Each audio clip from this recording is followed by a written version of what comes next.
Hey, Jeff here, your YouTube reviewer of New England brews, and welcome back. Today I'm going to be reviewing a beer that you can only get on tap or in a growler from the Flying Goose Pub and Grill in New London, New Hampshire. And here it is. This is a growler. Nothing special about it except it's a growler, and it's got their logo on it, the Flying Goose Brew Pub in New London, New Hampshire, which is a nice little brew pub. They usually have a dozen or more beers on tap at any given time.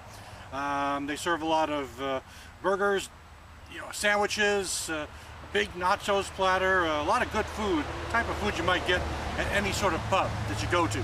And just to let you know, their prices might be a little more than you are used to, but it really is worth it. But anyway, they brew their own beers, and today I'm going to be reviewing one of their summer offerings. This is actually one that they do year-round. It is their Heidelberg Hefeweizen.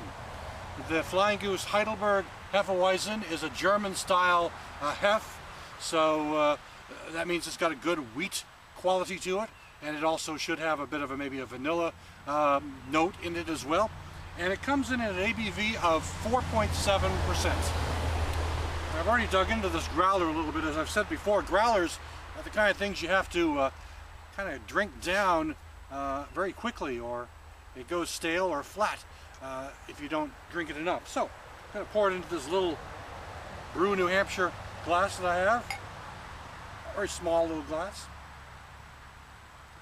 Give it a pour, and there we go. Let me make sure that the cap is screwed on nice and tight one more time. There it is. Okay, as you can see, the color on this is sort of a pale, hazy, milky yellow with a small little fuzzy head.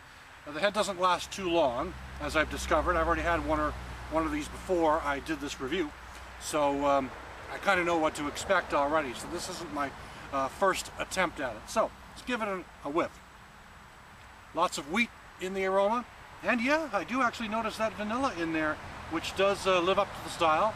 I don't think they advertise it that way at the Flying Goose Pub itself, but I can't help but to note a little bit of this vanilla aroma. Now, the aroma is actually very enticing. I actually like the aroma on this, and I think it looks like a good hef should look, with a nice cloudy, hazy, pale yellow look.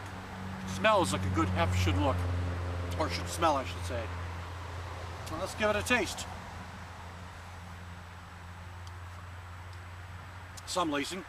The body comes in at around thin to medium, so it's not a bad body at all. And the aroma is good, the body isn't bad, the look is good. However, the taste is a little disappointing. You're kind of led on to expect something different than what you actually end up getting. It smells great, looks like a hef should look, but the taste brings out a good solid wheat sensation. I don't notice the vanilla quite as much in the taste as I did in the aroma, but I do notice also a bit of a citrus zing that's tickling the back of my tongue as well. Kind of a tart finish. Wouldn't call it hoppy. Yeah, there's some hops there. The kind of hops that kind of subtle, kind of mellow, but they're there. It's mostly the wheat that you get on the tongue in the taste, and a bit of a nice citrus zing that pops to the back of the throat. The color remains the same. As you can see, the head goes down a little bit, but it's not a bad, refreshing beer, a good summer type beer.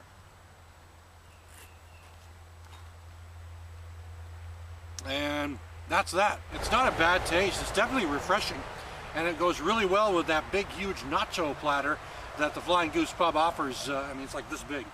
So, it might be a good little beer to order if you're going to order their nachos or one of their meals. It's a good beer to have in the pub. Now, it may lose a little bit because I got it in a growler, and I'm not drinking it on the day that I picked it up in the growler. I actually picked it up 2 or 3 days ago. This is the first time I had opened it was today. So it is feasible that, having it directly off tap is probably going to be a much better experience than having it in the growler, although the growler cap was on nice and tight. But overall, a refreshing beer. But there are other hefs out there that aren't so bad either. So thanks for stopping by. I'll catch you again next time.